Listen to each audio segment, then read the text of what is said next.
Hello and welcome to Catholic Answers Live. It's Thursday, feeling groovy. Jimmy Akin's here. It's open forum. It's going to be a great show. Glad you're with us. Thanks so much for being with us. I'm Cy Kellett, your host.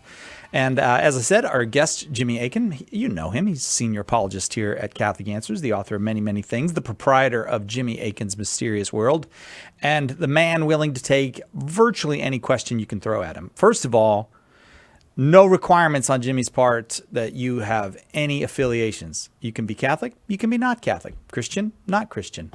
What are some other possible affiliations? American, not American. Earthling, not Earthling. He'll talk to anybody about anything. 888-318-7884 is the number. Jimmy, how you doing? Doing okay. How about you, Cy? Quite well. Thank you for a Thursday. Looking groovy today? Yes, I am looking groovy today because I was wearing my sunglasses. They're not exactly sunglasses. They're like shaded glasses. And they said, wear them on the air. I think that's what sunglasses are, is shaded glasses. Well, they're okay. Well, all right, Jimmy, you are correct. But these are slightly less shaded than your typical sunglasses, I think. And they're not even a special kind of shaded ones. Like rose-colored glasses are shaded, but they're rose-tinted. Yeah. And there are those 3D glasses that they used to have where one is red and one is blue. I think aviators may use those too. These are none of the above. These are those. Mm-hmm. These are ordinary shaded glasses or sunglasses. Well, they do have a special superpower. These are supposed to help you if you get migraine headaches. And so sometimes I wear them around the building, but the youngins all said, wear them on the show. So I'm wearing them, and I hope that they're not just playing a practical joke on me. I hope that I look as cool as you all said I looked before. Jimmy, tomorrow, big day. Mm-hmm. Okay. The world awaits. You know, the whole world waits on Fridays. Yeah, well, for Mysterious World, sure. Yeah, going to be talking about the Warning or Illumination of Consciences event that various mystics have discussed, and looking into the evidence of some of the claims that people are making about it, like it's going to happen this year, and whether or not such a claim and others are well-founded or not. This is what I'm looking forward to.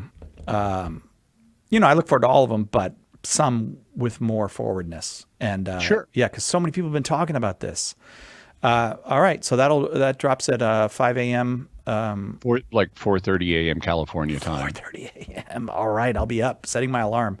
Our number here is 888-318-7884, and already lines filling up, as they do on Tuesdays and Thursdays. And so let's go to James in Albany, New York.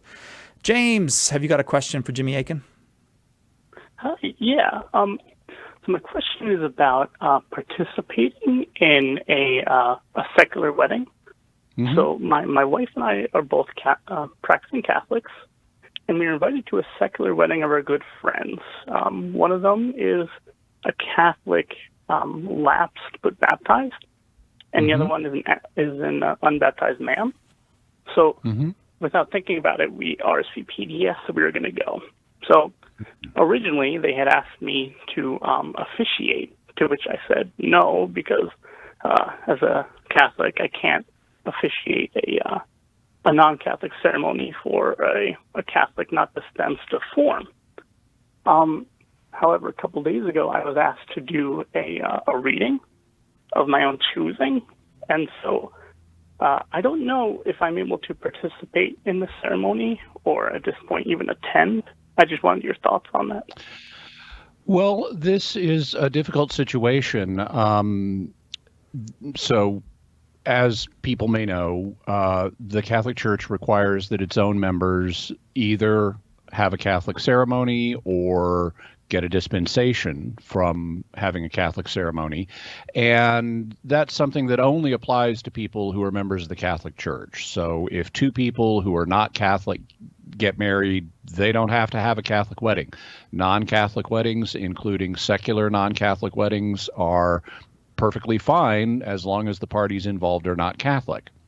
The way church law is presently written, and it's changed a bit over time, but the way it's presently written, if your friend who is a Catholic, even if she's lapsed, if she doesn't have a dispensation from form, then canon law is written such that the marriage would not be valid. And in the case of a non-valid marriage, I couldn't recommend participation because it merely one's presence at such an event can signify that you're validating the marriage. And so I personally would not recommend that.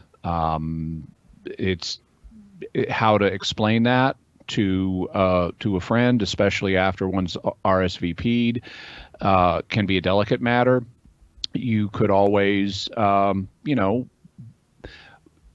explain it. I mean, you could explain it directly, and that might or might not have a good effect. Obviously, what you want to do is communicate with your friend in such a way that will best promote the spiritual good of the people, and that means not making Catholics look crazy for honoring their consciences. There are, a variety of options. I would suggest talking perhaps with a priest or spiritual counselor who could go into more detail than what we're able to do here on the air. I hope that is helpful to you. Thanks very much for the call, James. We go now to Gabriel in Houston, Texas. Gabriel, you there with us? Yes. Hello, Gabriel. How old are you? 9. Well, it's very nice to get your call. Have you called before, Gabriel? Have you ever called before? Yes. I thought maybe you had. Well, we're happy to have you back. You're always welcome here. What is your question for Mr. Aiken? What kind of angel was Lucifer before he became the devil? Well, some people have suggested that Lucifer may have been a seraphim. Others have suggested he might be a cherubim. But the truth is we don't really know. We're never actually told what kind of angel the devil was. And so the honest answer is we really don't know. We have to leave that to God. Okay, Gabriel? Okay. All right. Well, you're named after an angel too, though, right? Yeah.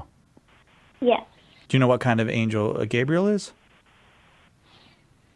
Archangel. Well, Gabriel is often classified as an archangel, and there's an argument that can be made for that, but the truth is we are never told, and so we don't know for sure.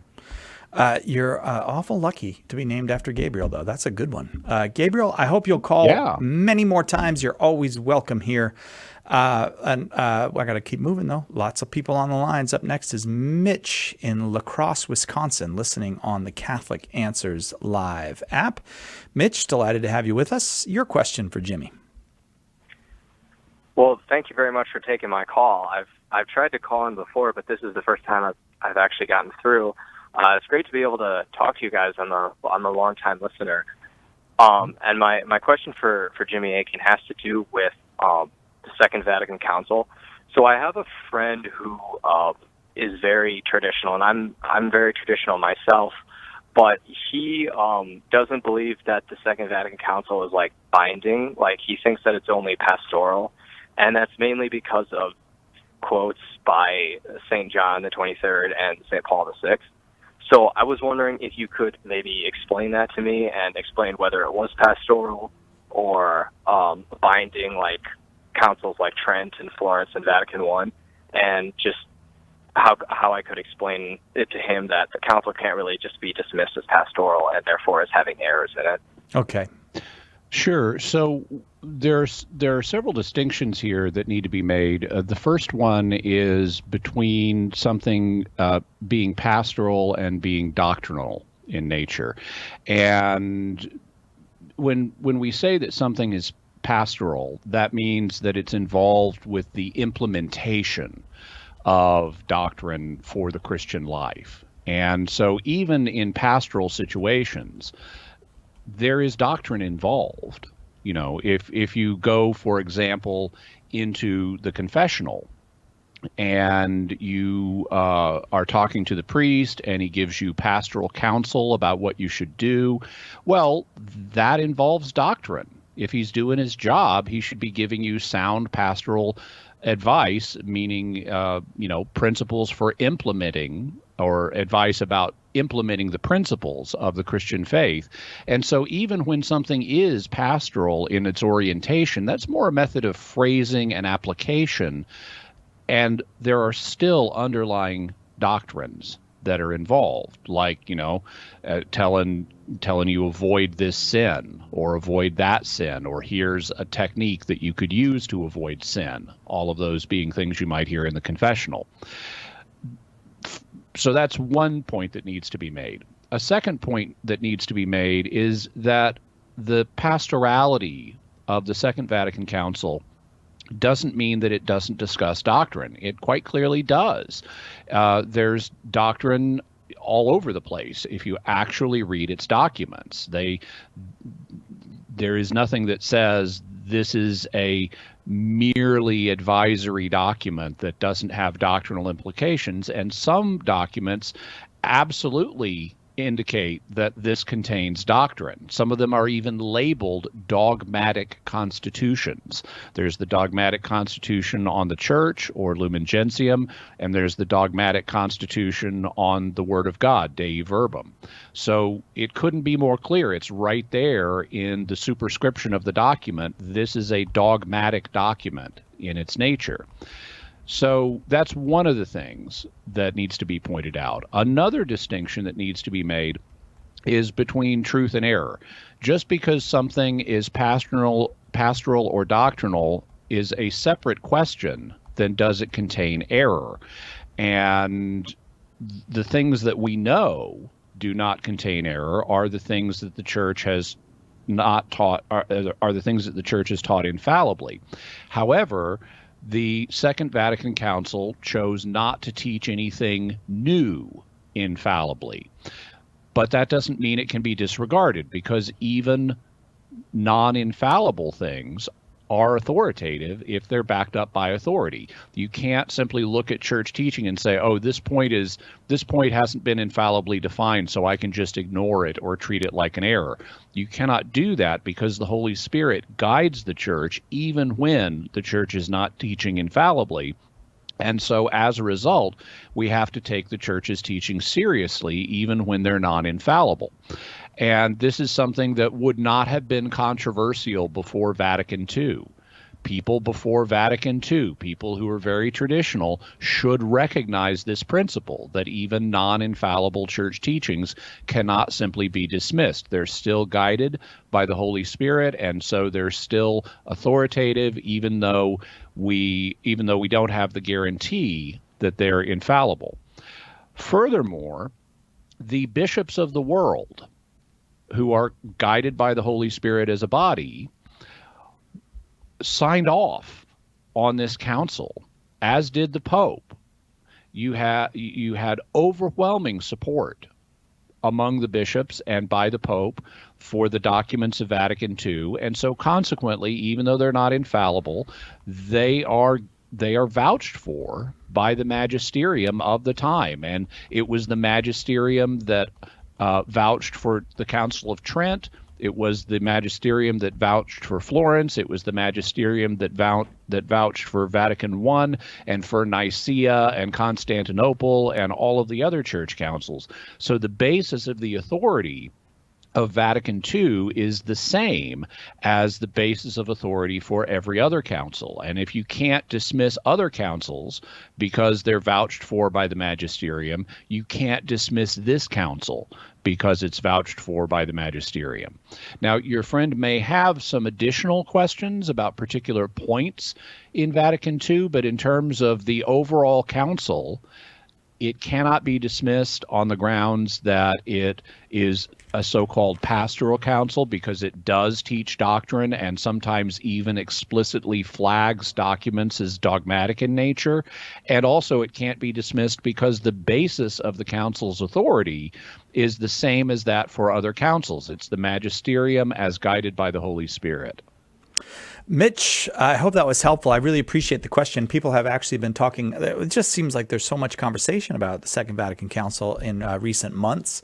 And some of it maybe pervasively kind of suspicious or negative. And so we're actually going to do a full hour with Dr. Marcellino D'Ambrosio just on the Second Vatican Council coming up. I'll see if I can find the date on that. I don't have it with me right now. We got to take a quick break, though. Thanks again for the call, Mitch. We'll be right back with more Open Forum with Jimmy Akin right after this.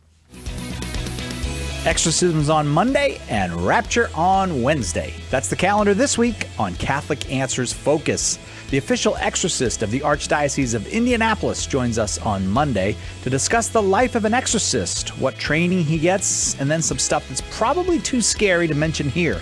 Then on Wednesday, we ask Carlo Broussard about the end times, particularly the rapture. Is there any chance that rapture might be real? Catholic Answers Focus is available on YouTube and wherever you get your podcasts. Get all the details and past shows at CatholicAnswersFocus.com.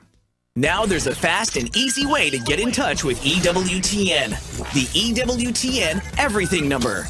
Call 1-800-447-EWTN to get the latest information on programming, special events, pilgrimages, and more. Our EWTN Family Viewer Services representatives are ready to help you with whatever your needs may be. The EWTN Everything number. 1-800-447-EWTN. EWTN. Underwriting for Catholic Answers Live is provided by Real Estate for Life. Real Estate for Life connects home buyers and sellers to real estate agents while supporting pro-life organizations. On the web at realestateforlife.org.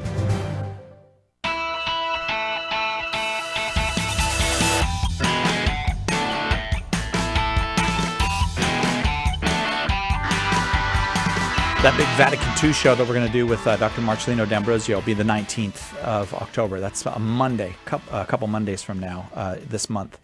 Right now, store-wide sale is on. I almost said store-wide summer sale. I have to pay Nick $1 if I say summer sale at any time this year because I said it so many times last fall. If you're looking for killer deals on great Catholic books, DVDs, CDs, and a whole bunch more, you just go over to shop.catholic.com. Stuff's on sale, 10 to 25% off. Other stuff even more than 25% off, up to 50% off. That includes our School of Apologetics courses. So head on over now to shop.catholic.com and get your deals. Lines staying full. I feel like I say that every Tuesday and Thursday now. The lines just stay full, and we're grateful for it, but I got to keep moving. So Christopher, right here in California, watching on Facebook Live. You are next, Christopher. Your question for Jimmy Akin. As I'm actually more listening to on the phone right now, but no, even though I just got a glimpse of you on Facebook, just like second, like a little. No, I got you. Ago, Yeah, like, when I want to know Jimmy Akin's opinion. Like, does he believe that Protestantism leads to atheism? I've heard people suggest that, and personally, I would challenge that on a couple of grounds. The first one is, where's the evidence? Now, people may note historically that after the Reformation, we got not only a divided Europe where we had, Catholic areas and Protestant areas, but also we got a period known as the Enlightenment, which gave birth to movements where people were identifying as deists, and then later some people were publicly identifying themselves as atheists. And so I presume that they would be appealing to this kind of historical evidence. The problem is that what we're talking about is a fracturing of society that occurred at the time of the Reformation. And when a society fractures, that has all kinds of unintended consequences that are not what either group was envisioning, and that can go off in unpredictable directions. And so consequently, I could say there might be some justification for saying if you have a society that has a particular faith and then that society becomes religiously fractured, that some people may question religion altogether and say, well, maybe I should give up religion altogether.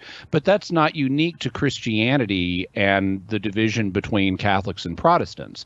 You could imagine a society, let's say it's a Muslim society, and let's say it's initially Shiite, but then it becomes fractured so that you have a bunch of Sunnis and also Shiites, and some people may feel caught in the middle and, well, I don't know whether the Shiites or the Sunnis are correct, and so I'm just going to give up Islam altogether and become an atheist. Or you can imagine the same thing happening in a Jewish society, or a Hindu society, or a Shinto society, or a Greco-Roman society, or an Egyptian society, or any society you want with any religion you want. I think you could appeal to this historical evidence as religious fractures in a society can lead to atheism, but I don't think you can say that this is something unique to Protestantism.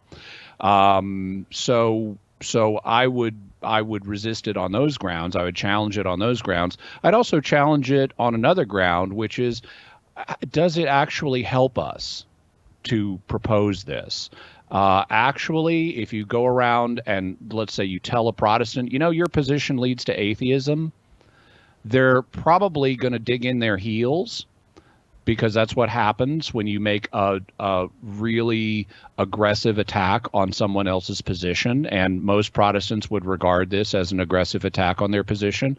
And consequently, they're likely to dig in their heels. They're likely to view you as some kind of fanatic, or at least wildly misguided person. I think the old saying is true.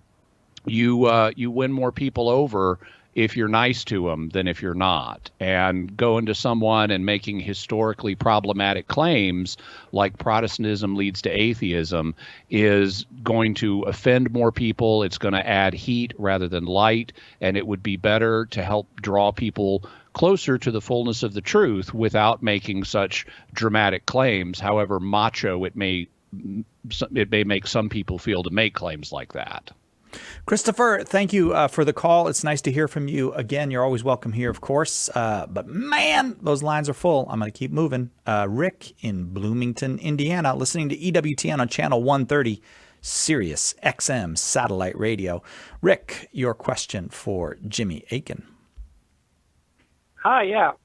Thanks. Well, to that previous caller, sometimes Protestantism leads to Catholicism. That's my story. I'm in the RCIA right now. Wonderful.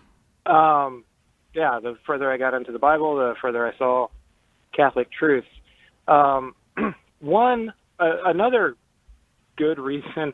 So in John chapter 17, when Jesus is praying in the Garden of Gethsemane, and he prays that those who would believe by the disciples' word be one, just as he is one with the Father, so that the world might believe that the Father sent him. I read that as a Protestant, and I felt super guilty, and it was sad. I heard a joke. Well, it's so impossible that God Himself prays for it, and that just made me even more sad. So one of the strengths I saw in Catholicism was its unity, right? And so now that the more I look into Catholicism, the more splintered that I see it actually is. I'm in the RCIA. I mean, you have your traditionalists, you have your Medjugorje Marian apparition believers. You have you can. I'm sure the list can go on and on. So, am I getting the idea that your question for Jimmy is about where or when are you going to see just a stable whole church the way that Jesus intended? Am I in the ballpark? Yeah, you're in the ballpark. It's terribly confusing for people coming into the church. Yeah. Fair enough. Jimmy? So one of the things to be said here is that we're not going to see perfect unity among people until the second coming, when God sorts us all out. Even in the first century, there was a danger of factionalism and schisms and even heresies because of the fallenness of human nature. And we see the New Testament authors themselves discussing these problems. St. Paul, for example, warns the Corinthians against factionalism. That's a key thing in 1 Corinthians. We also have warnings about people who will not put up with sound doctrine, who are heretics, or people who are deficient in love and form schisms. So this is something that has been with the church down through the ages. Now, having said that, I think that we have to set reasonable expectations for what kind of unity are we going to see in different areas. And I also think that we have to be reasonable in our apologetics regarding this issue. On the one hand, I think that there are Catholic apologists who overly stress the diversity of views in Protestantism and understress the diversity of views in Catholicism. So they make it sound like all Catholics are united and all Protestants are not. And that's a caricature. That's not accurate. On the other hand, you will find people who are Protestant apologists who will say, well, no, we're Protestants united, at least when it comes to the essentials, and you're just as fragmented, you Catholics are just as fragmented as we are. And that's not accurate either. So when we come back on the other side of the break, I'll talk about a more accurate presentation. Jimmy Akin, our guest, thanks very much for the question, Rick. And we will continue that when we come back. I encourage you to call, but you might have to try a few times today because the lines are staying very, very full. 888-31-TRUTH. Your questions, Catholic Answers, live. To many people, even many Christians, purgatory is a fantasy, or worse, a wicked lie invented by the church to make salvation complicated and keep people in fear. But I'm here to tell you that purgatory is fact, not fiction. The Bible supports it, Christians have historically believed in it, and it makes theological sense. In my new book, Purgatory is for Real, I provide the evidence and reasoning to help you understand this controversial doctrine and demonstrate how it's actually a joyful, hopeful reality, not something shadowy and mysterious, but a sign of God's love and mercy. To get your copy of Purgatory is for Real, visit shop.catholic.com today or ask for it at a good Catholic bookstore near you. How can a human woman be God's mother? Where in the Bible does it say that Mary was sinless and a perpetual virgin? What can I do to build and deepen my relationship with Mary as my spiritual mother in heaven? In 20 Answers Mary, you'll find biblical evidence for Marian doctrine and devotion, answers to common objections to Catholic teachings about Mary, and guidance on how to imitate Christ as you get to know the Blessed Mother like you've never known her before. 20 Answers Mary is part of the 20 Answers series from Catholic Answers, offering hard facts, powerful arguments, and clear explanations of the most important topics facing the Church and the world, all in a compact, easy-to-read package. Visit shop.catholic.com today and take a look at this exciting new series from Catholic Answers Press. Did you know you can access Catholic Answers Live right from your phone or other mobile device? Download the Catholic Answers Live app today. The Catholic Answers Live app, available now on iOS and Android.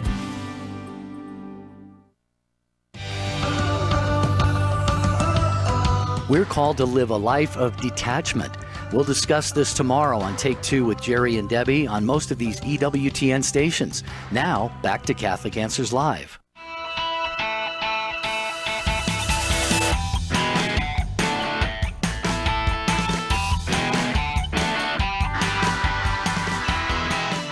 Welcome back to Catholic Answers Live. I'm Cy Kellett, your host. It is Groovy Music Thursday. Open forum all day today. Jimmy Akin with us both hours. So that's a lot of good stuff stacked up. You're welcome to call if you've got a question, 888-318-7884. We're talking right now with Rick in Bloomington, Indiana, about Rick's coming into the church, but finding that the church, in many ways, the Catholic Church, looks just as splintered as the Protestant, the many Protestant communities. So, Jimmy, you were in the midst of kind of responding to that. Yeah, so I think it's a mistake when Catholic apologists make it sound like we Catholics are just fine because we've got unity, whereas Protestants are disunified. And I also think it's a mistake for Protestant apologists to say we Protestants are just fine because we agree on essentials, and you Catholics are just as disunified as we are. I don't think either one of those is accurate. The truth is, human nature leads to disunity in its fallen state. And so there is a problem with disunity in both camps. And we need to be honest about that. It's a problem when Catholics are disunited on things that they need to be united about. And it's a problem when Protestants are disunited about things on which they need to be united about. And so that's just a part of living in the fallen human condition.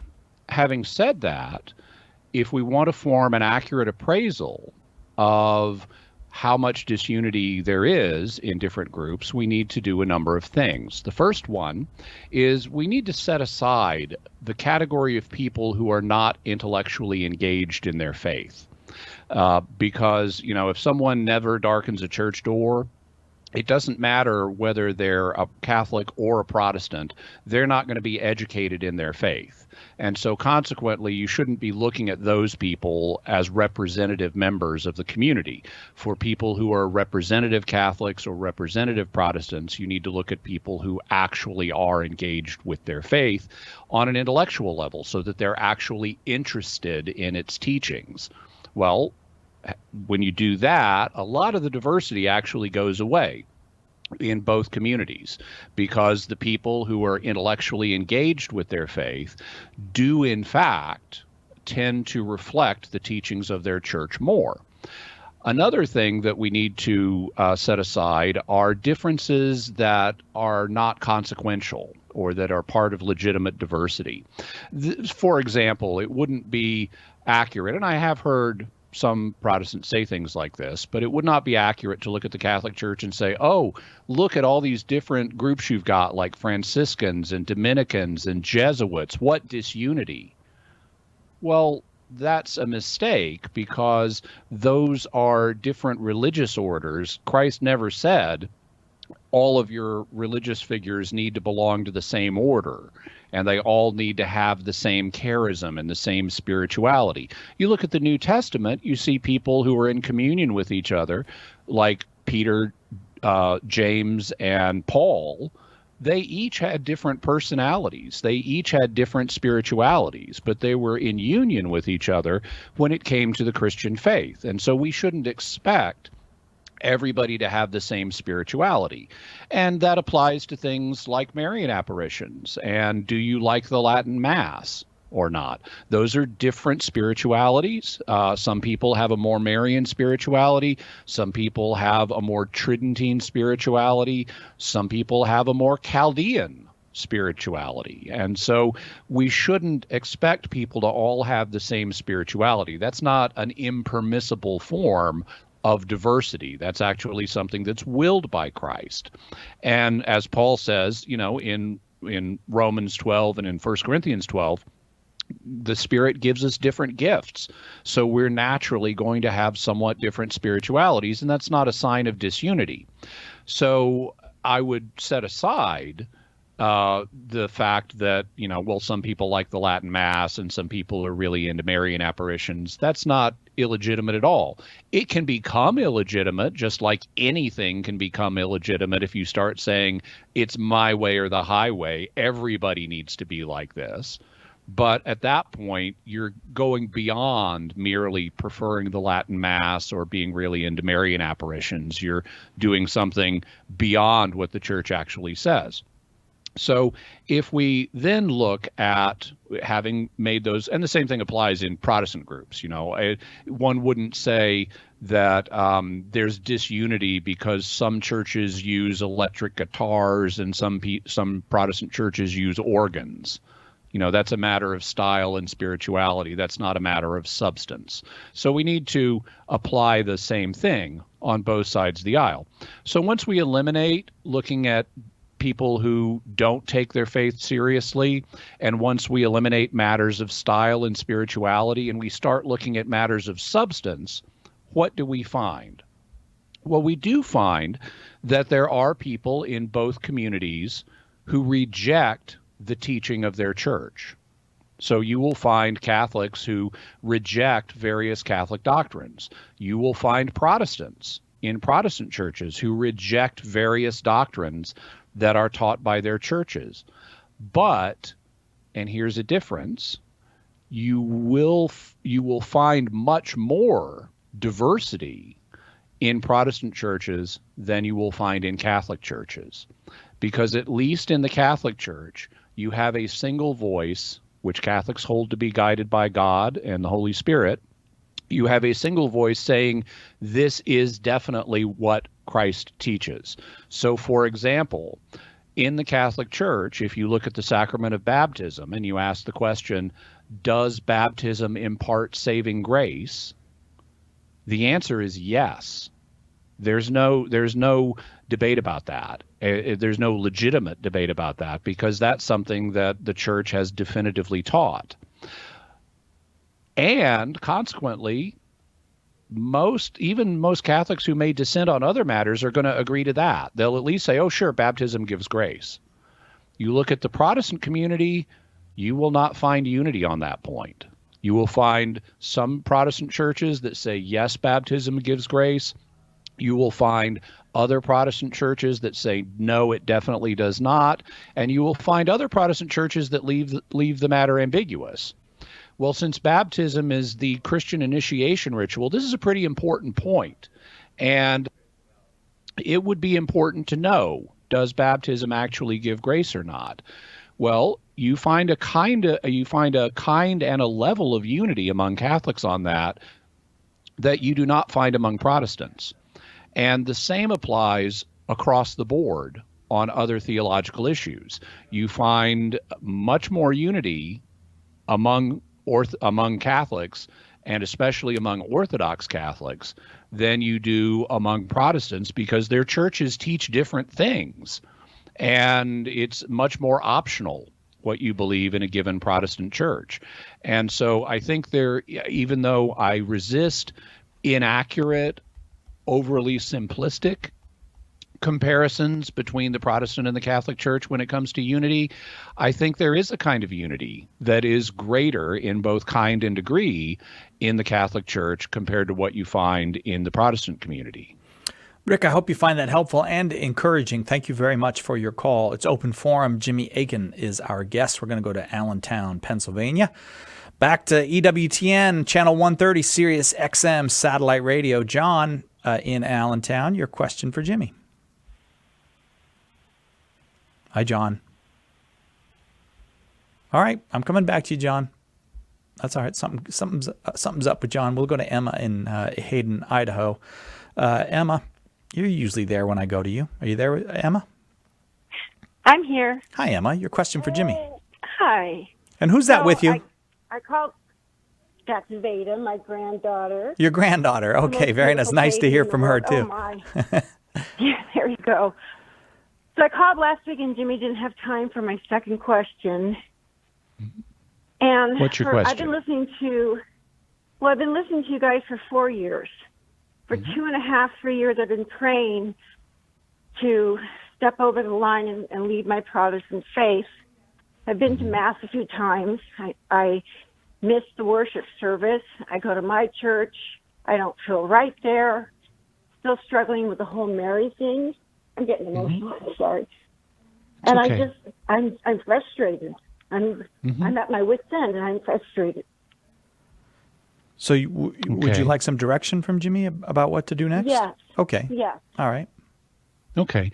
So I understand this. I've been there myself. I'm a convert myself. I know what it's like to feel torn between the two communities. What I did was I made a list. I said, okay, what are the issues that I need to consider in becoming Catholic or remaining Protestant? And I specifically said which are the ones that are crucial.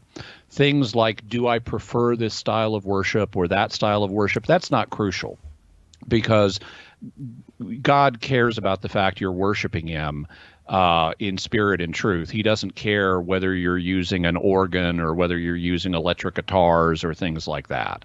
It's not about matters of style. It's about matters of substance.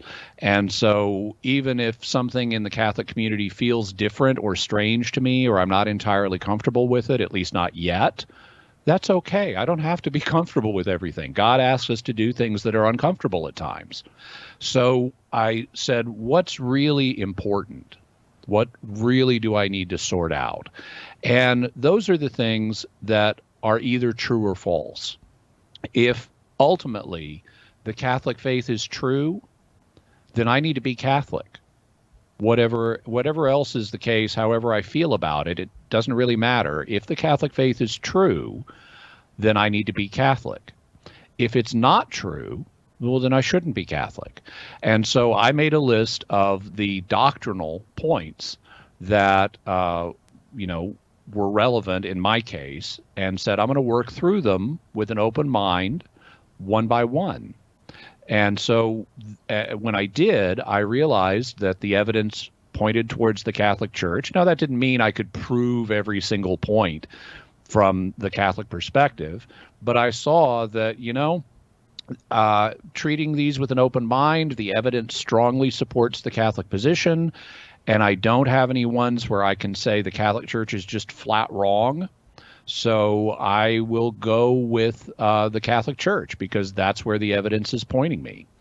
And so if you're feeling at kind of an impasse in your spiritual journey, Emma, I would encourage you to do the same thing.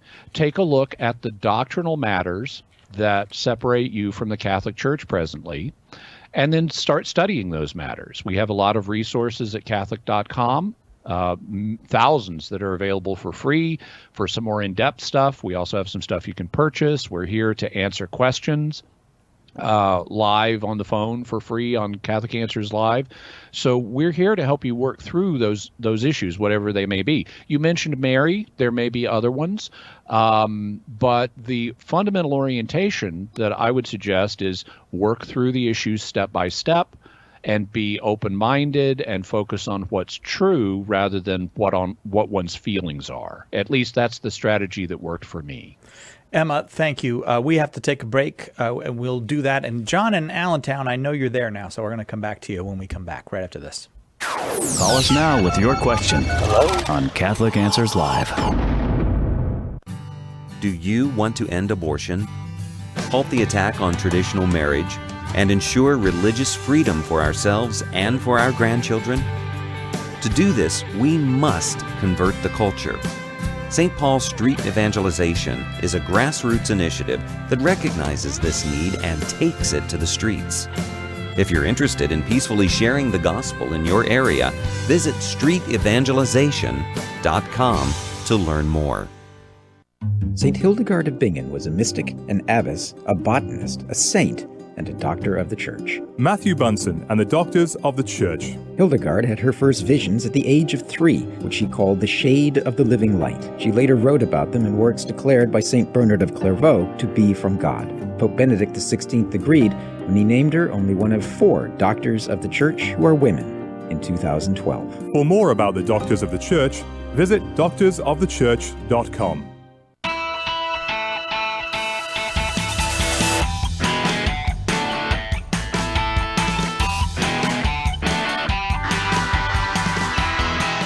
Welcome back to Catholic Answers Live. I'm Cy Kellett, your host, and Jimmy Akin is our guest. Jimmy, the proprietor of Jimmy Akin's Mysterious World and senior apologist here, and the author of many books, including the recent, very popular book, The Bible is a Catholic Book. We've given a lot of those away, as a matter of fact, as people call regularly with questions about the Bible, and we can highly recommend that. Jimmy's got a couple more coming out soon, including one we hope will come out before Christmas, which is... 2 coming out before Christmas. And you think they'll both be out before Christmas? Okay. Yeah, that's the plan. That's what I'm told. And the one that I was thinking of was the one that is kind of a... not a long book, but a book that's shorter, easier to read, but also involves an invitation to come to the faith, come to the Catholic Church. And yeah, either come to or come back to. Yeah, all right. We'll let everybody know when that one is out. John in Allentown, Pennsylvania, listening to EWTN on Channel 130, Sirius XM Satellite Radio. You there with us, John? Yes, I am. Hi, John. Thanks for taking my call. Happy to. Hi. Hey, I was talking to this friend of mine who's a Messianic Jew, and he hit me with 3 things that I just never heard. Could I ask like 3 real fast questions? Why don't we do one today, and you can call back for additional questions. Okay. I guess the first one I guess the one that he got me on that I thought was the weirdest one is he said that nobody is in heaven, that we all go to the grave, and then when Jesus comes back, he will take people that are righteous to heaven. Okay. So the view that he's expressing, I I can't be 100% sure since he's not here for me to confirm this with. But in the Old Testament, there is a term that's used to refer to where dead people go. And this term is Sheol. Now, you'll hear some people mispronounce it as Sheol, but it's not. In Hebrew, it's Sheol. And this term is often translated grave, and that's a legitimate translation. It also can refer more broadly to the place of the dead. And it was generally envisioned as being, underground, because that's where you put dead bodies, either in caves or otherwise bury them. And so yeah, there is a sense in which this is a legitimate viewpoint. People do die. They do go to the grave. And prior to the time of Christ, they would remain in this state. Unless they were an exceptional person like Enoch or Elijah, they wouldn't be taken to heaven. So most people went to Sheol, and they waited there. But then when Jesus died and rose again, that situation changed. Jesus went to heaven. And so Jesus is in heaven. And the New Testament authors indicate that when Jesus went to heaven, he took other people there. They portray him as leading a triumphal parade of souls into heaven. And now the expectation for people who die in God's friendship after the coming of Christ is that they go to heaven. And we can see this from a variety of passages. If you look, for example, at Philippians 1, verses 23 and following, St. Paul is talking to the Philippians about how he is in a delicate legal situation, and even though he thinks he's going to get through the situation okay, he might be put to death for his faith at this time. And he actually says he feels kind of torn between the two options, because on the one hand, he'd like to stay and continue his ministry on earth and help for example, the Philippians more. But on the other hand, he'd like to die and go be with Jesus. And since we know Jesus is in heaven, if Paul dies and goes to be with Jesus, that means Paul is going to be in heaven as well.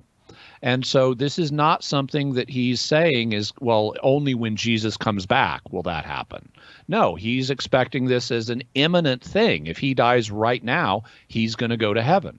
Similarly, if you look in the book of Revelation, when John sees the activities that are going on in heaven, he sees the souls under the altar in heaven crying out to God for justice. So they're in heaven, they're under the heavenly altar, and they're clearly conscious and talking to God. We also have another scene in Revelation where John sees a group of people coming up in white robes from the earth, and a heavenly figure says, "Who are these people?" And he says, "Oh, you know that. I mean, you tell me." And he says, "Well, these are the souls of those who have been martyred on earth." So martyrs from earth are having their souls go up into heaven and be on the heavenly scene. So your friend's position, even though I understand some of where it may come from, doesn't reflect what the New Testament says about the situation after the coming of Christ. When I call back, I'll have some other questions about that. Okay, good. But you got a good answer on that one. I think you're ready to go. Thanks, John. I appreciate that very much. Jimmy Akin, our guest. It's open forum. We'll go down to Florida. Watching on YouTube Live is Edward. Edward, hang on a quick sec. Let me get to the right button. Edward, go ahead with your question for Jimmy. Hello? Hi, Edward. You're on with Jimmy Akin. Hi, Jimmy. My question is in terms of Constantine. What was his relationship with the church, and was he a true Christian? Well, his relationship with the church varied over the course of his life. Prior to his conversion, he was a pagan, and then he adopted Christian views and held them for many years, even though he wasn't yet baptized. And then towards the end of his life, he was baptized, and that was not uncommon. In his day, people would sometimes delay baptism until they saw death was approaching. And so he had basically three phases of his life. The first phase where he was a pagan, the second phase where he was a Christian intellectually but not yet sacramentally, and then the third phase where he was a Christian sacramentally. Was he sincere in his faith? Yes. We have we have no evidence that he was like just faking this. He really was a believer. That doesn't mean he was a perfect believer. He had a bunch of pagan subjects, and consequently, he not everybody just became Christian when Constantine did. And so he had some delicate balancing acts about, well, what is he going to allow the pagans to do? Even now that he's announced we're going to approve of Christians, what about all these pagans? They want to, build their temples. How do I maintain this delicate balance with these different groups? And various things that he did could be viewed as compromises with paganism that certainly later Christian rulers that had a Christian populace wouldn't have had to make. And so you could look at some of the compromises he made to deal with his pagan subjects and say, he wasn't a perfect Christian, but you know what? None of them are. Ultimately, what tells us where his heart was is how he wanted to die. And how he wanted to die was as a Christian, which is why he got baptized shortly before his death. Edward, thanks. Going to keep moving, trying to get everybody in here if I can. Tene in Maryland watching on YouTube Live. You are next. Tene, your question for Jimmy Akin. Hello, I just wanted to ask about mental health. I was diagnosed with bipolar disorder, and if I was being 100% honest, I think it has the largest effect on my face. Like, my face will go soaring, like I feel like I could be a martyr, and then my face will go down, so like I feel like Job or something. Yeah. So your question, so you've been diagnosed with bipolar disorder, and so as you're in the more manic side, you feel a sense of a stronger faith. What's the question for Jimmy?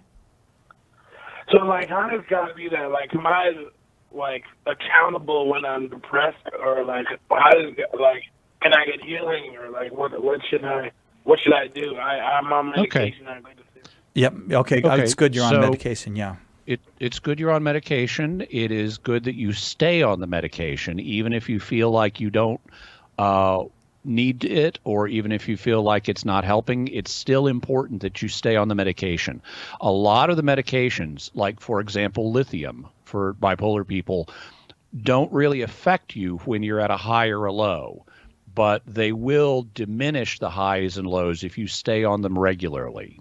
And so it's important to stay on the medication.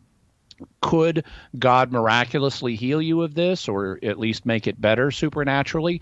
Yes, that's possible. When you're at a high or a low, you might consider receiving the sacrament of the anointing of the sick.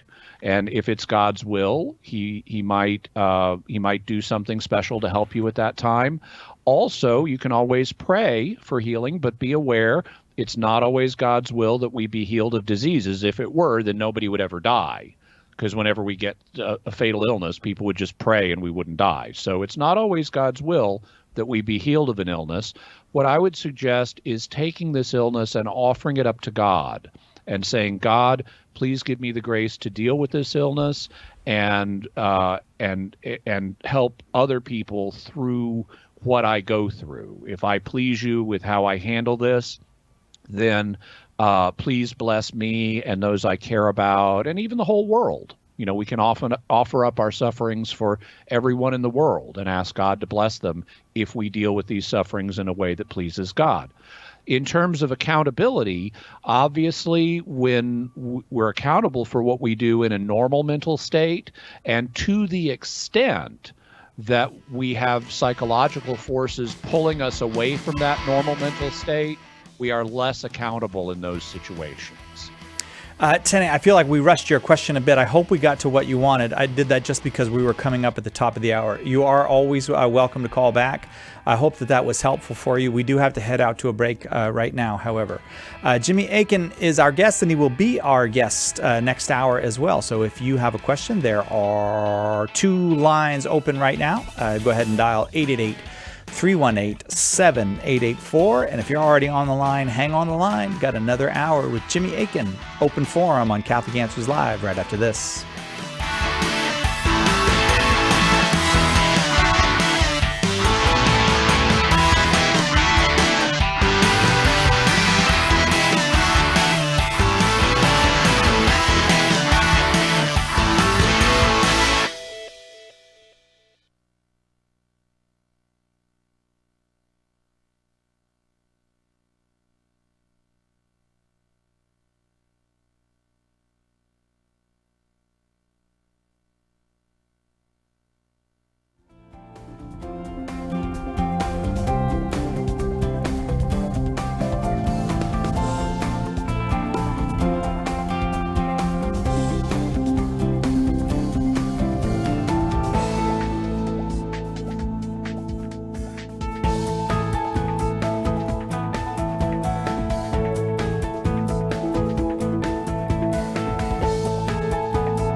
Welcome back to Catholic Answers Live. Suspense is building here because we haven't heard any groovy music yet. So suspense is building. Jimmy Akin is our guest, and it's open forum.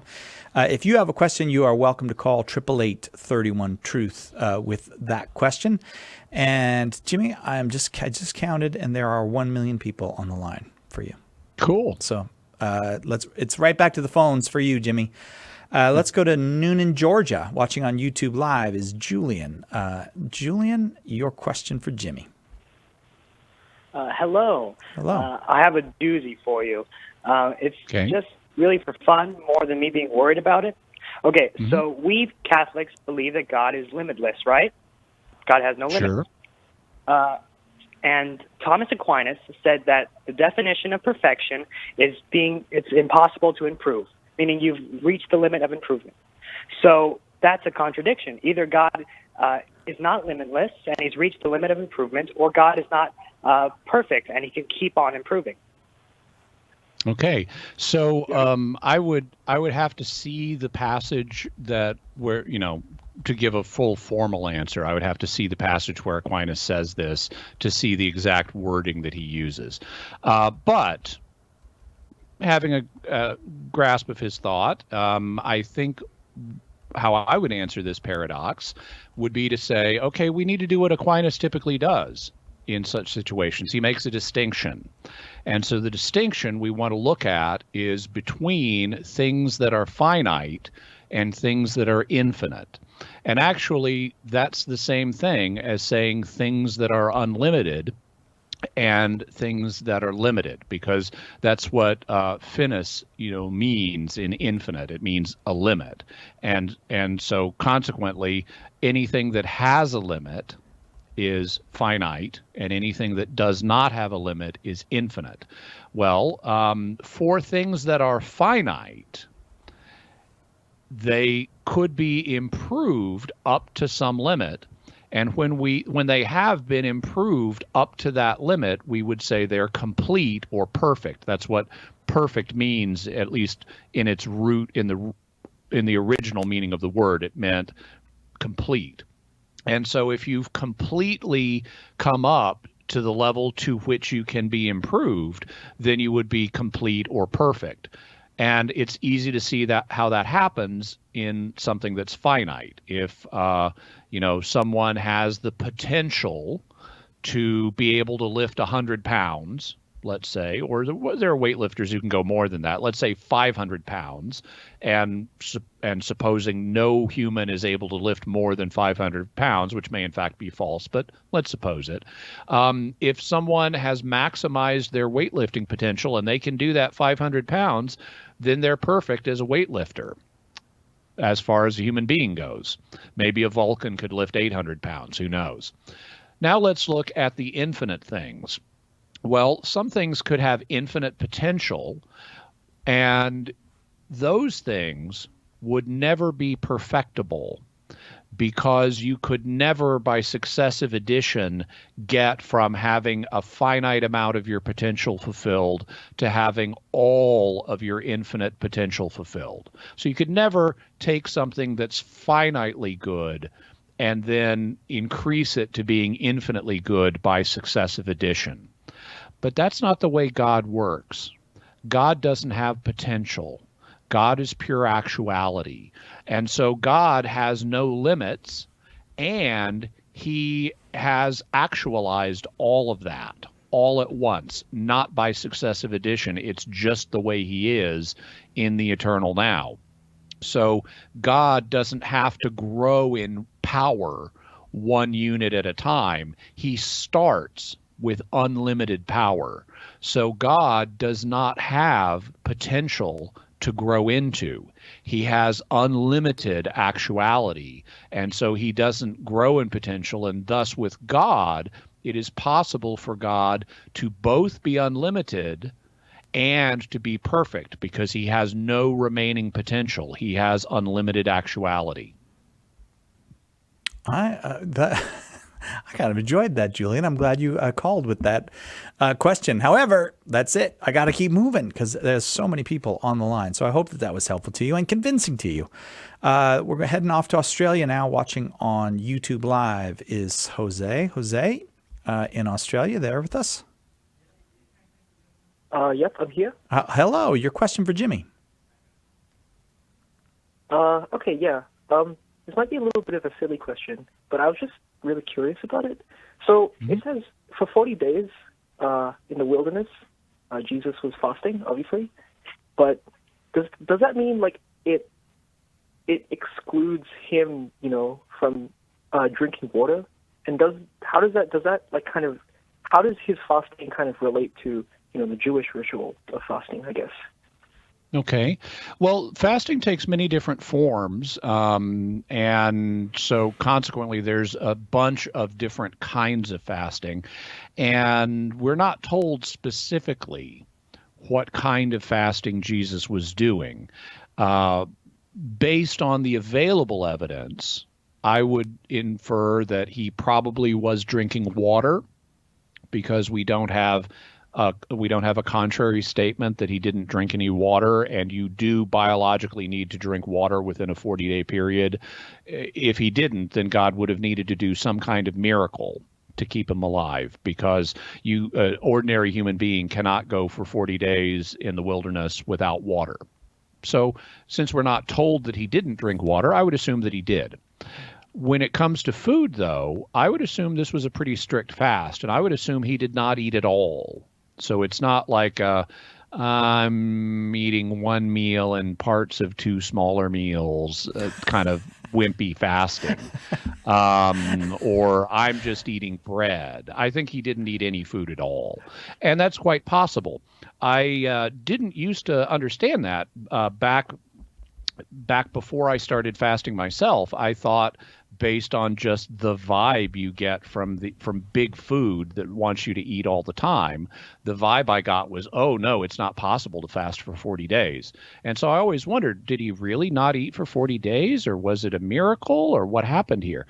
Well, after I got experience with fasting myself, guess what? It is totally possible for someone to fast for 40 days from food and not have a problem. You'll lose some weight doing that, but you're not going to automatically die. You're not going to die if you're in good health and you do a 40-day fast. So based on the available data, I would say I think Jesus didn't eat at all during the 40 days, but he probably did drink water. And if he didn't, then God did some kind of miracle to keep him alive. Jose, thanks. It's always exciting to us when we get a call from Australia. I appreciate that call. We have to take a quick break, however, before I send you off to the break. Purgatory is for Real. Good news about the afterlife for those who aren't perfect yet is the brand new book from Catholic Answers Press and our own Carlo Broussard. It tells you what the church really teaches about purgatory, how purgatory was part of the Jewish faith even before the time of Christ, where purgatory is discussed in both the Old and New Testaments. And it talks to you about the reality of purgatory, what it means that there is suffering in purgatory, but also great joy in purgatory. And you can get a free copy of Purgatory is for Real if you visit Catholic.com and look for the Purgatory is for Real tile at the bottom of the page. And I think you're going to love this one. This is going to be a big book for Carlo. Purgatory is for real. It is real. We should all get ready for it, Nick. Why are you looking at me like that? We should, I don't know that we should get ready for it. Maybe we should try to. Or get ready to avoid it. Yeah, get ready to avoid it. But it's real. It's a real part of life, and so we should know about it. Purgatory is for real. Check it out at Catholic.com. Exorcisms on Monday and Rapture on Wednesday. That's the calendar this week on Catholic Answers Focus. The official exorcist of the Archdiocese of Indianapolis joins us on Monday to discuss the life of an exorcist, what training he gets, and then some stuff that's probably too scary to mention here. Then on Wednesday, we ask Carlo Broussard about the end times, particularly the rapture. Is there any chance that rapture might be real? Catholic Answers Focus is available on YouTube and wherever you get your podcasts. Get all the details and past shows at CatholicAnswersFocus.com. The Aquinas Writing Advantage program is part of Homeschool Connection's set of online courses for your Catholic homeschool. Homeschool Connections website is homeschoolconnections.com. We need to pray because God says to pray. We don't need to pray to change God's mind. We pray because that is our big connection to the Almighty. Do we need it? Like we need air? Like we need water? Yep. Because if, in fact, God is the ultimate reality, more reality than air and water, then we do need to pray as much as we need to breathe.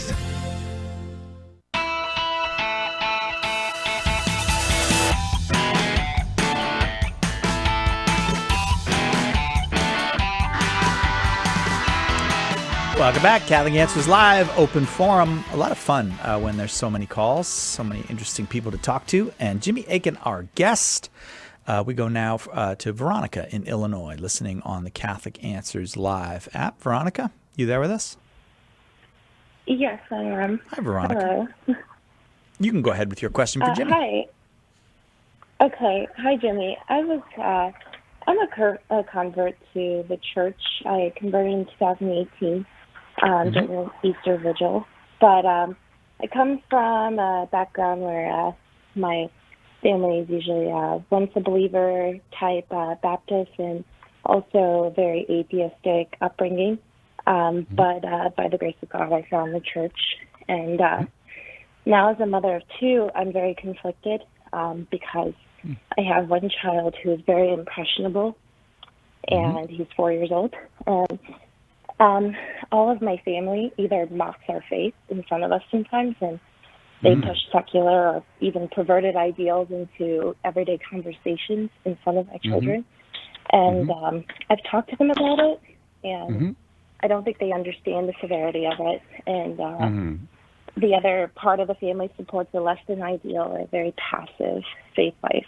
And so I wonder what advice the church would probably give me when it comes to my obligation to your wider my family. Okay, yeah. Jimmy?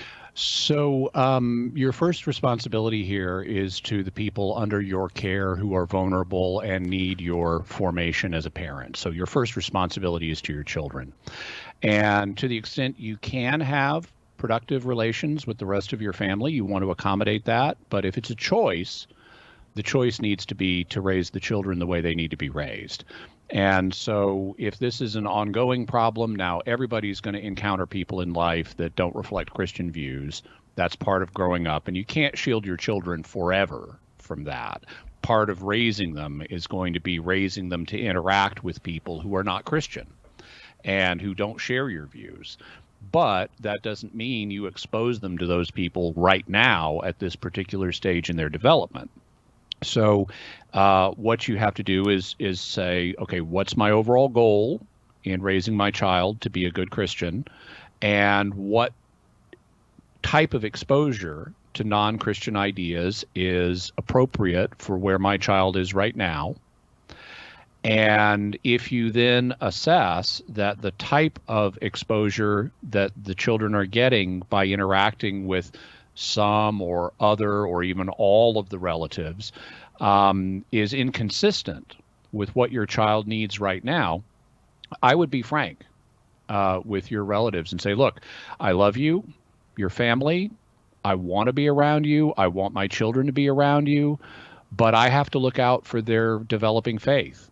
And if you continue to do this, we will simply not be around until my children are older and able to interact with you in a better way. And so, if you want interaction with me and my children like I want to have with you, you need to respect our faith and not be doing this when my children are here. I hope that that's helpful. That's a tough situation, Veronica. Thank you very much for the call. Up next is Andrew in New Bedford, Massachusetts, listening on the Catholic Answers Live app. Hi, Andrew. Hi, how's it going? Good, thank you. Go ahead with your question for Jimmy. Good to be on. So my question is about the historical authorship of the Gospels. So our tradition would say that the Gospels were written by the named authors, Matthew, Mark, Luke, and John themselves.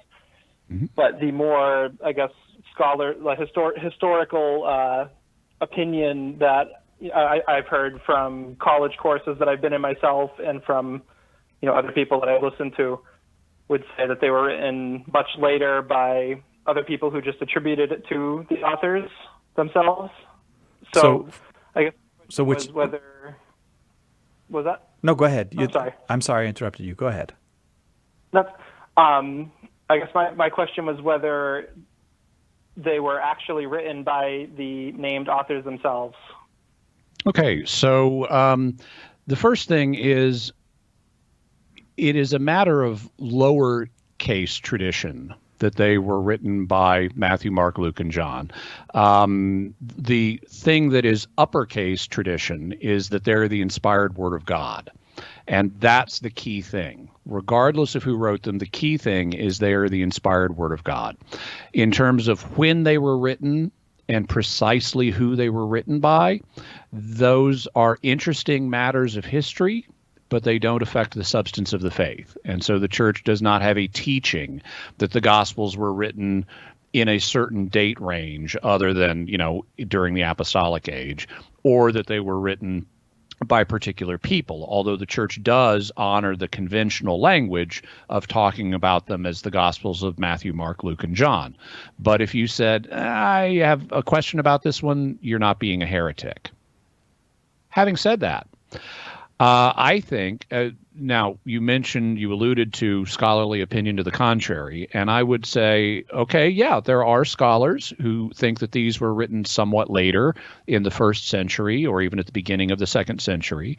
And there are scholars who don't think they were written by Matthew, Mark, Luke, and John. On the other hand, there are scholars who think that they were written earlier in the 1st century, and there are scholars who think they were written by Matthew, Mark, Luke, and John. I agree with the latter two positions. And Cy, get your book given away, trigger finger ready, because we're going to give away a copy of The Bible is a Catholic Book, where I talk about this, at least in brief. I think that the evidence shows that the Gospels were written in the AD 50s and 60s. And my views are similar to those of Adolf von Harnack and John A.T. Robinson, neither of whom was a hidebound conservative.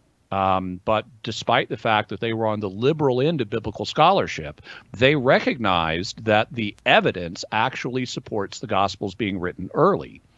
And I'm convinced by that same evidence. I think that the later dates that you hear are a relic of an older age of skepticism that then became an established habit pattern among certain sectors of scholarly opinion that doesn't properly weight the evidence. And if you take an unbiased look at the evidence, like Adolf von Harnack and John A.T. Robinson did, and you say, let's forget all of our scholarly tradition here and just look at the evidence points to early dates. Also, in terms of the names, now you'll often hear, these names didn't become attached to the gospel until the 2nd century. Hogwash.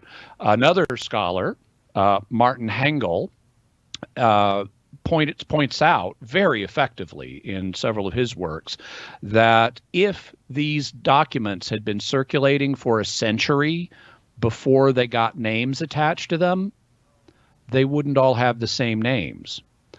People would have come up with different names. They would have called the Gospel of Matthew. Some people would have said, it's Matthew's Gospel. Other people would have said, it's Aristian's Gospel, or it's Peter's Gospel, or it's the Gospel of Life, or it's the Gospel of Jesus Christ, or it's the Bios, the life of Christ. And you would have all these competing multiple designations because people wouldn't have known what to call them. Well, that's not what we find in the historical record. We do not find alternate titles for the Gospels. They are always referred to by the same 4 names we use today. And there's a practical need for that, because as soon as a community had a copy of more than one gospel to read in its liturgy, it would need to tell people which one we're reading from. And so there was a need to have names for these things in the 1st century when the Gospels were circulating. You wouldn't be able to say, today we're reading from, I don't know, it doesn't have a name.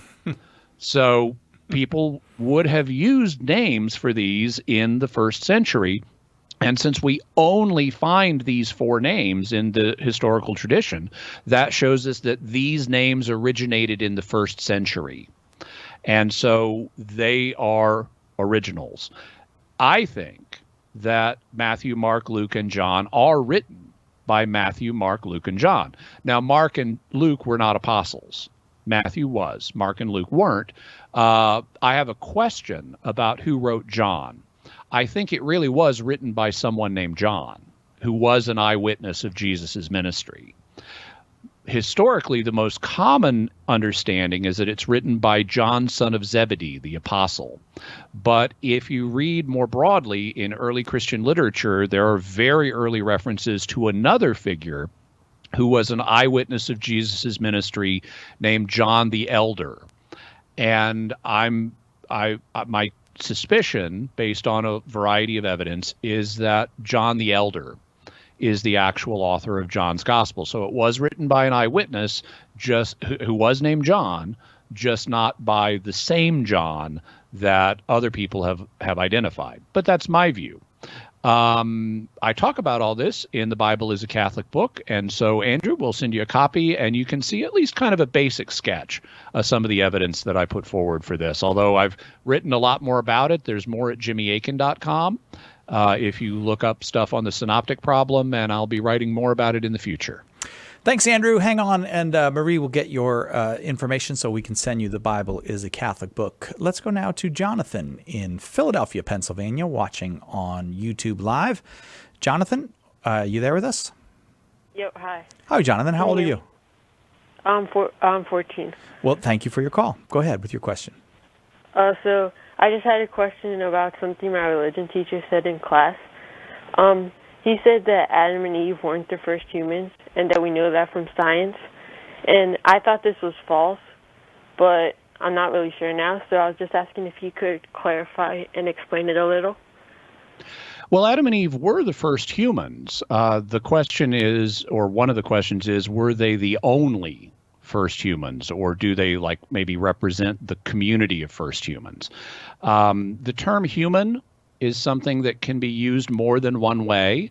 And so a lot of scientists, this is very well accepted in the scientific community, would, if we're talking science, would say that, God used, that evolution is true. And from a Christian perspective, we would say God used evolution to help produce the bodies of the first human beings.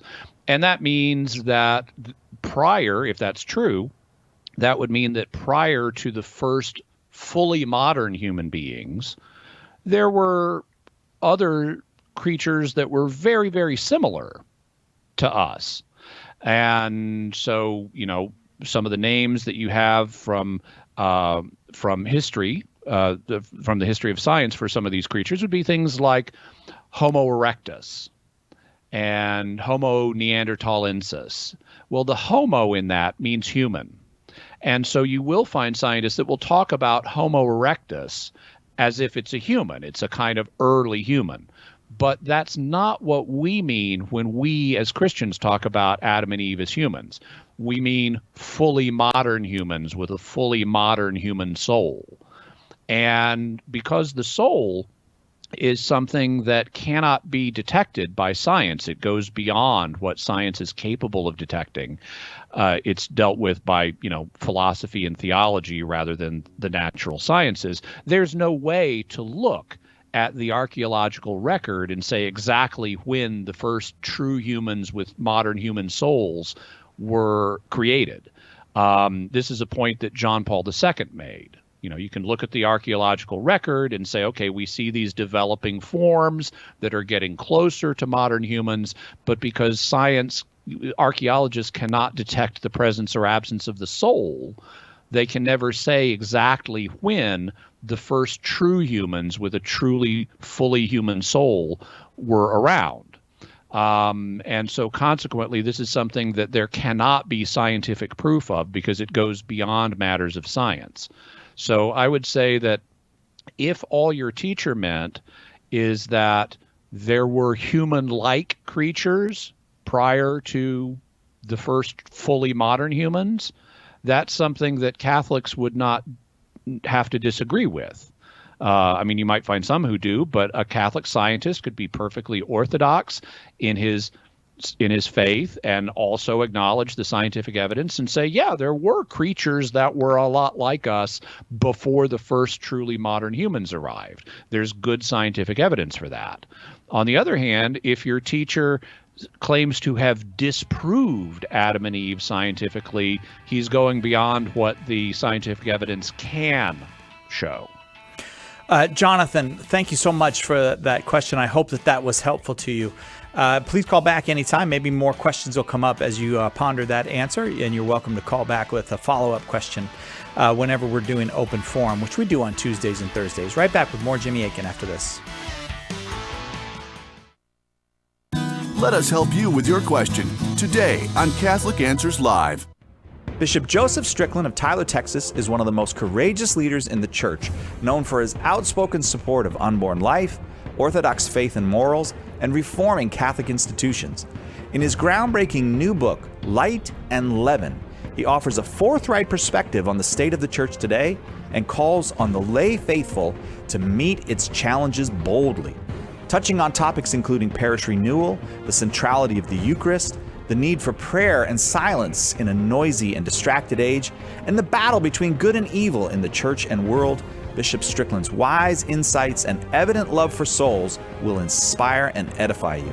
To order your copy of Light and Leaven, visit shop.catholic.com today or ask for it at a good Catholic bookstore near you.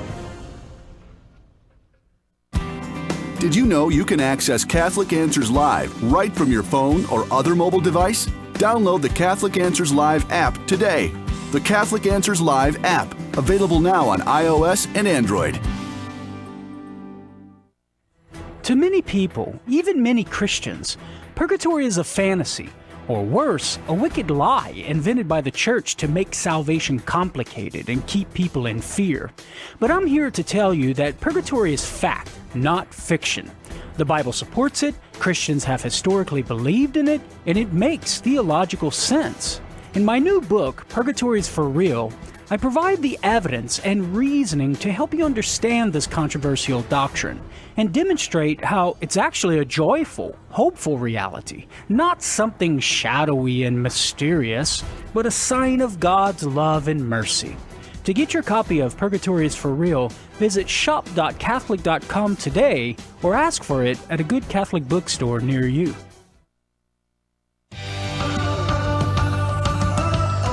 We're called to live a life of detachment. We'll discuss this tomorrow on Take Two with Jerry and Debbie on most of these EWTN stations. Now, back to Catholic Answers Live.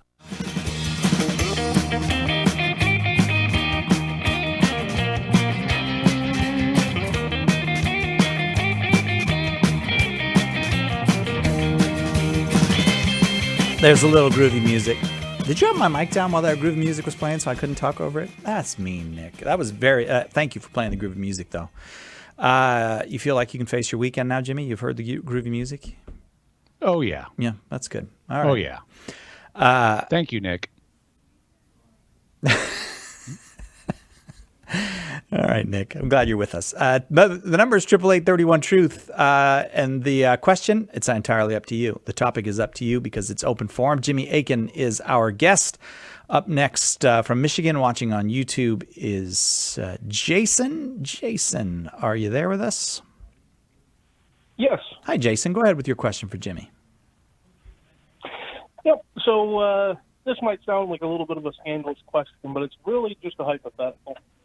Mm-hmm. Basically, my question is, if a pope were to promote something that is considered heretical under previous Catholic teaching, like dogma or doctrine, something like female priests, for example, what would be the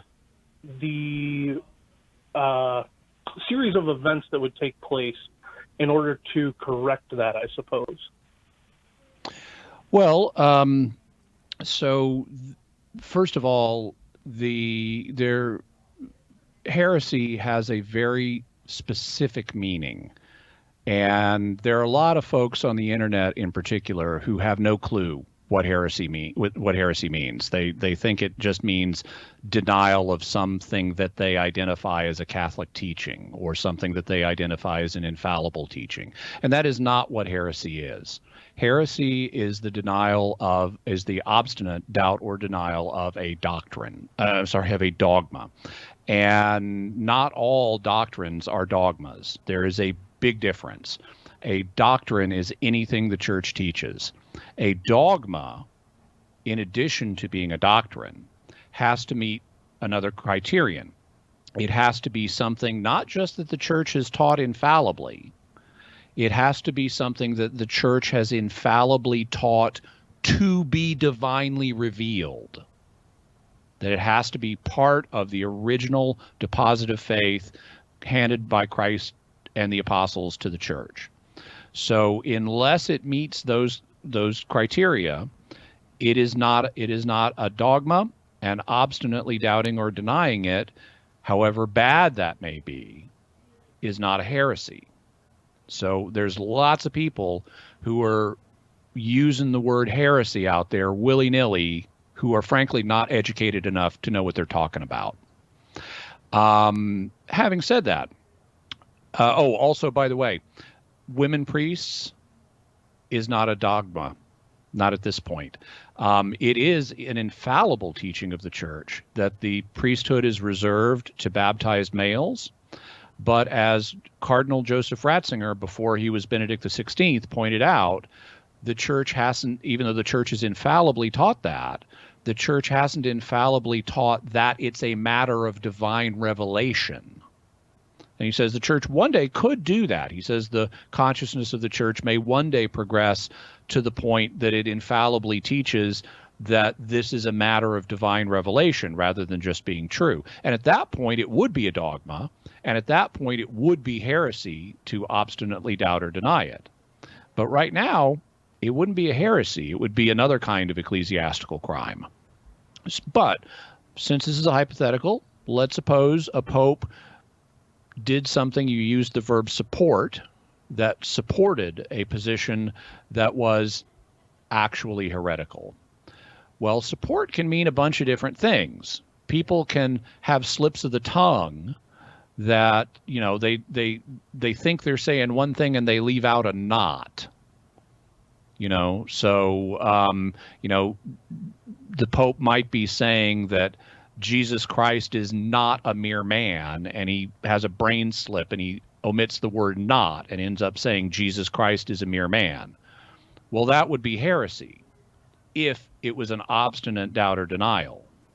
But it was a slip of the tongue. He wasn't obstinately doubting or denying that Jesus is not a mere man.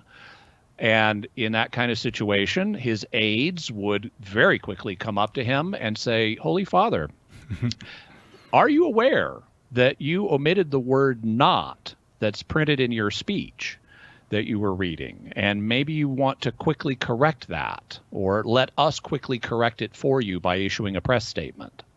And so that would be the kind of correction that would occur in that situation. On the other hand, if a pope were publicly appearing to get close to supporting something that was heretical, there would be efforts to correct him. He would get pushback. What precisely those efforts would be, though, is undefined, because canon law does not contain a procedure for correcting the Pope. The task of correcting him would most naturally fall on the College of Cardinals, because they're his official advisors. And so, you know, it would fall to them. It's certain that other people would be giving him pushback as well. But hopefully the people involved would actually know what they're talking about and would be able to distinguish, is this actually a heresy or is it not? That's one of the problems we have right now, is a lot of people are out there talking about Pope Francis and using the word heresy when they frankly don't know what they're talking about. You know, they're just not educated on this matter.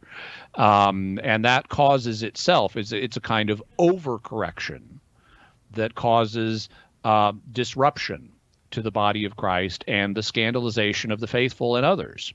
And so if one wants to accuse a pope of heresy, one needs to make really, really sure that you're right and that you understand the terms accurately and that this is really true and you're not just imagining things. And one of the reasons you haven't had cardinals accusing the Pope of heresy is because he hasn't been promoting it. You've had cardinals who have critiqued things and said, this is unclear, we could use clarification on this, but you haven't had them using the word heresy because he hasn't been committing it. And so that also illustrates that there's a range of other issues on which, one could say, hey, Holy Father, are we being as clear as we need to be here? Maybe we want to rethink how we're phrasing this or something, or things along those lines. There can be legitimate room for discussion, and Pope Francis has even invited discussion of some points. But when it comes to heresy, it has a very technical meaning that is rarely satisfied compared to the way the term is getting used. If you'd like to learn more about that, I have a whole book that's on the subject of the magisterium, and it covers all this in great detail. It's called Teaching with Authority, and for anybody who'd like to learn more about what dogma and heresy are and what do and don't count, I would heartily recommend that book. Jason, thanks very much for the question. Let's see. We have time. Let's go to Joseph in Philadelphia, Pennsylvania, watching on Facebook Live. Joseph, your question for Jimmy Akin. Hi there. I've been doing some reading into the Eucharistic debates of the 9th century and that surrounding time period. And my question is about consubstantiation. I know St. Thomas Aquinas and St. Bonaventure and some of the other saints of that time period, they had different ways of disproving the theory. For example, like Aquinas would appeal to Scripture itself as disproving it, and other saints might say that you could only disprove it by the authority of the Church itself. My question is, why should we believe transubstantiation is a true view as opposed to consubstantiation or annihilationism? Okay, so I would say that transubstantiation, which is the teaching that the bread and wine become the body and blood of Christ, is supported in a way that consubstantiation is not by Scripture and by other sources in church tradition and by the teaching of the church.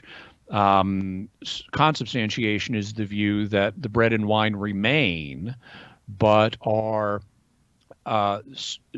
also accompanied by the body and blood of Christ, which are said to be in, with, or under the bread and wine. And I would look, as Aquinas did, at the words of Scripture itself and say, well, Jesus says, this is my body and this is my blood. And that is, esti in Greek, is either literal or figurative. Now, we have other passages that tell us it's not figurative. So this is a literal is. Well, if it's a literal is, that indicates that the bread and wine have been transformed into the body and blood of Christ. They do not remain bread and wine. In that case, Christ would have used a different verb. He would have said something like, this contains my body of Christ. But the fact he doesn't, the fact he uses is, indicates that this is a transformation. It's either a literal transformation or a symbolic one, but it's a transformation. And other passages indicate it is not a symbolic one, so it's literal. And thus, I would say that transubstantiation is supported by the text of Scripture itself. It's also supported by various church fathers, and it is ultimately supported in terms of how do we know for absolute 100% sure that we're understanding this correctly by the teaching of the church, because this has been infallibly defined since the Fifth Lateran Council in the 1200s, and so, not the Fifth, but by the Lateran Council of 1215. And so this is a settled point. It's supported by Scripture, it's supported by tradition, and it's supported by the teaching of the church, which has ruled on it infallibly. And thank you very much for the question, Joseph. Appreciate it. Got to take a quick break. Right back with more Open Forum with Jimmy Akin. Catholic Answers Live. We're here for you. Underwriting for Catholic Answers Live is provided by Real Estate for Life. Real Estate for Life connects homebuyers and sellers to real estate agents while supporting pro-life organizations. On the web at realestateforlife.org. St. John Paul II stated that, for the disciple of Christ, evangelization is a duty, an obligation of love, and the Catechism of the Catholic Church states that evangelization is necessary for salvation. So we know we're called, but how do we do it? St. Paul Street Evangelization can help. To learn more, contact us at streetevangelization.com. That's streetevangelization.com.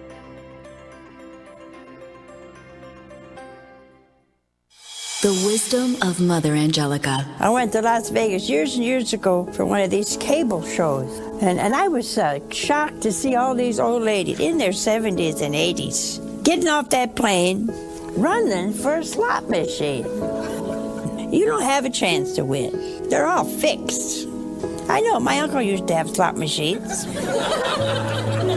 EWTN. Live truth. Live Catholic.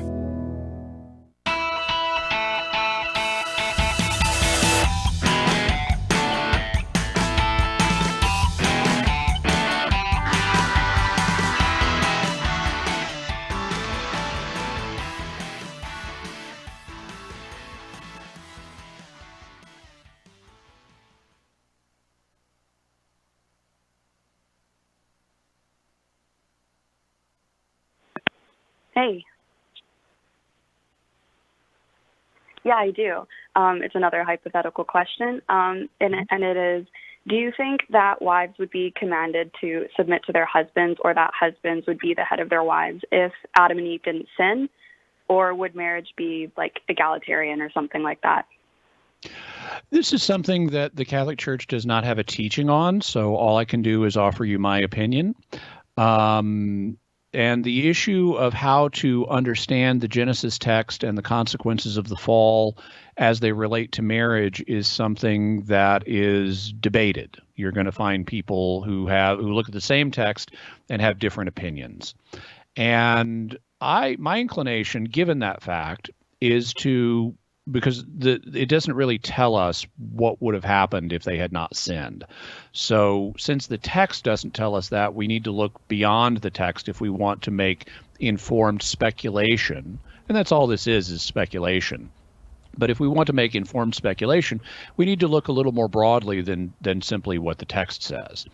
And so I would suggest we look at human nature. Now, among the facts of human nature are the fact that men are on average physically stronger than women, and they're larger than women, and they're also more prone to aggression than women. And all of that is part of a picture that indicates that men are designed, and I'm not incorporating the understanding that God used evolution in producing humans, but from an evolutionary perspective and under divine providence, men are designed to be the primary protectors of the family. And so even though there are situations where women are called upon to protect the family, it's men who have that primary responsibility.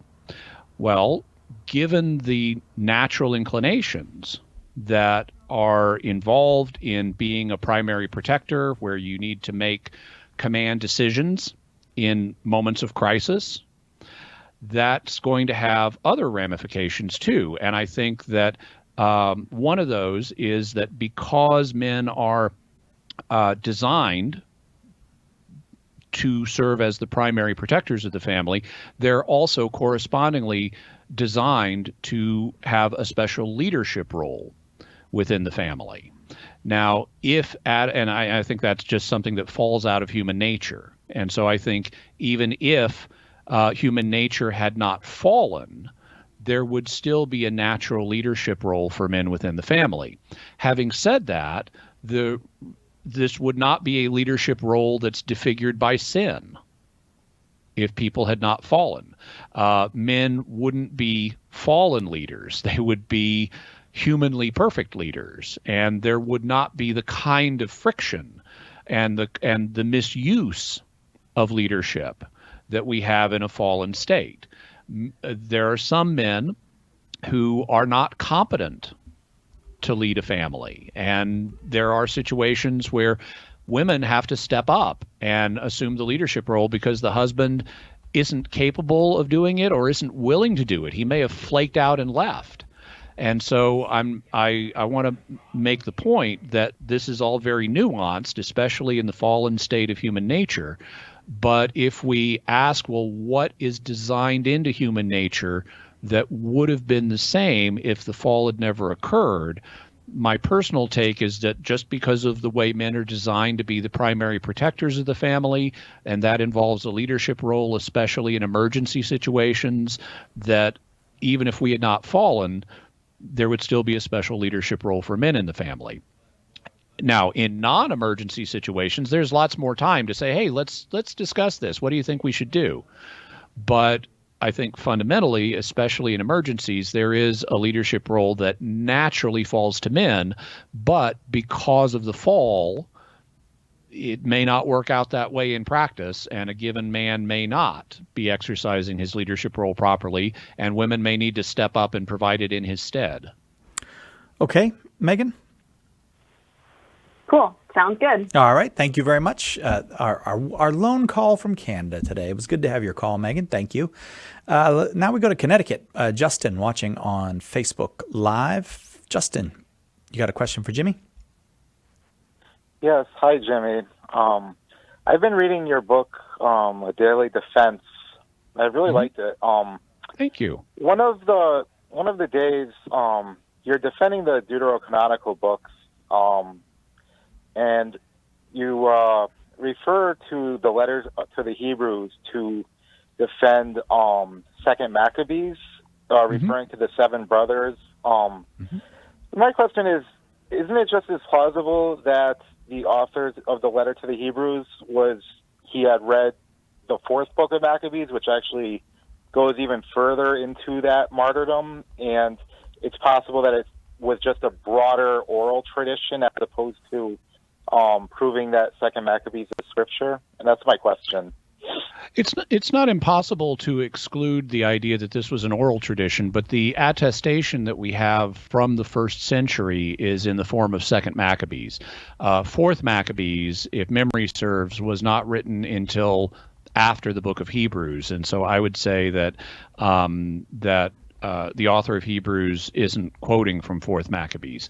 What we do have, what we know existed at the time that Maccabees was at the time that Hebrews was written, which I would say would be about the year AD 68, is Second Maccabees, which does contain this story. We don't find this story elsewhere. It is possible that it was also found in other sources, and the author of Hebrews may have been thinking of one of those. But in context, he's principally recounting events from scriptural sources. And so it's natural to look at the pool of literature that he would have been drawing from. He elsewhere in Hebrews is quoting from the Septuagint, and the Septuagint contained Second Maccabees, and so it's natural to see him quoting from or alluding to Second Maccabees here, although it's not an absolute 100%. There's no possible alternative. Justin, I'm going to keep moving. As you've heard, there's lots of folks on the line, so I hope that is helpful, and I hope that addresses your question. Going to go down to Florida. Brad, watching on YouTube down there in Florida. Brad, you with us? Hi, yeah. Hi, Brad. Go ahead with your question.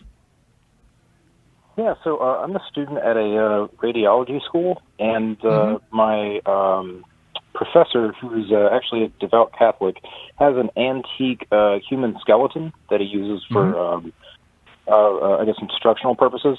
And it just got me thinking, or made me curious, what is the Church's teaching on human remains used in that way?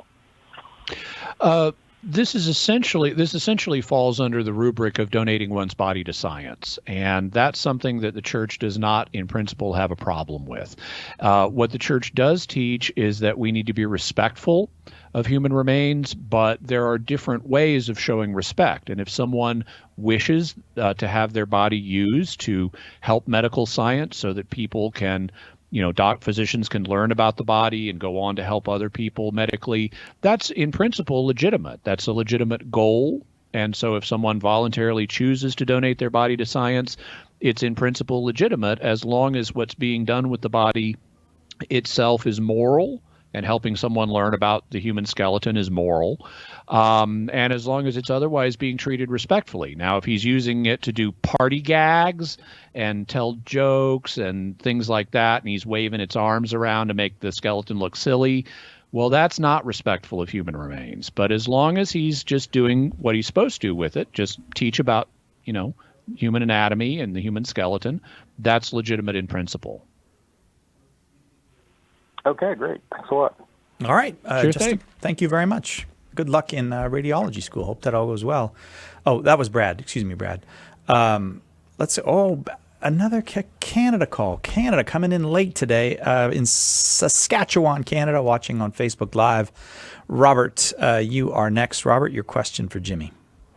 Hello, gentlemen. Thanks for taking the call. Happy Jimmy, to. I love your book, Bible's a Catholic Book. Thank you.